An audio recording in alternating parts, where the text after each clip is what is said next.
வணக்கம். சற்று முன் கிடைக்கப்பெற்ற ஒரு மிக முக்கியமான செய்தி ஒன்று வெளியாகி உள்ளது. அனைத்து இந்திய அண்ணா திராவிட முன்னேற்ற கழகத்தில் ஓபிஎஸ்ஸிற்கு அடித்த மிகப்பெரிய ஒரு அதிர்ஷ்டம். எடப்பாடி பழனிசாமி அவர்களை எதிர்த்து அதிமுகவின் அவைத்தலைவர் தமிழ்மகன் உசேன் அவர்கள் ஓபிஎஸ் அவர்களது பண்ணை வீட்டில் சந்தித்துள்ளார். வருகின்ற சட்டமன்ற தேர்தலில் ஓபிஎஸ் அவர்களது ஆதரவும் அவர்களது தொண்டர்களும் அதிமுகவில் உள்ள தொண்டர்களையும் இணக்கமாக செயல்படுத்த வேண்டும் என்றால் ஓபிஎஸ் அவர்களது ஆதரவுகள் முழுமையாக தேவை. இல்லை என்றால் நடந்து முடிந்த மக்களவை தேர்தலில் ஒரு இடங்களில் கூட வெற்றியடையாத அதிமுகவால் மீண்டும் அதே நிலைமை ஏற்பட்டு அங்கீகாரத்தை இழக்கக்கூடிய நிலைமையும் ஏற்படும் என்ற தகவலும் வெளியாகியுள்ளது.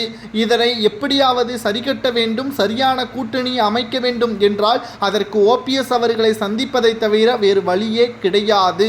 அவைத்தலைவர் தமிழ்மகன் உசேன் அவர்கள் ஓபிஎஸ்ஸிற்கும் நெருக்கமானவர், எடப்பாடிக்கும் நெருக்கமானவர். ஏனென்றால் ஓபிஎஸ் அவர்கள் முதல்வராக இருந்த பொழுது எடப்பாடி பழனிசாமி அவர்களை விட ஓபிஎஸ்ஸிற்கு ஆதரவாக செயல்பட்டார். ஆனால் கூவத்தூரில் நடைபெற்ற கூட்டத்தின் பொழுது அங்கு ஏற்பட்ட மாற்றம்தான் ஒட்டுமொத்தமாக முக்கிய தலைவர்களும் முக்கிய நிர்வாகிகளும் எடப்பாடிக்கு பின்னால் சென்றார்கள்.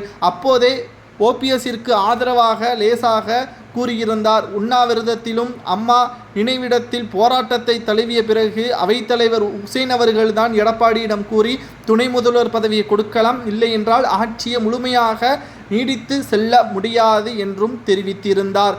இதனை மற்றொரு முறை ஆலோசனை செய்த பிறகுதான் எடப்பாடி இதற்கு சம்மதமும் தெரிவித்தார். தற்பொழுது அதேபோல்தான் சட்டமன்ற தேர்தலை எதிர்கொள்வதற்கும் ஓபிஎஸ் அவர்களை இந்த முறை சந்திக்க உள்ளதாக தகவல்களும் கிடைக்கப்பெற்றுள்ளது.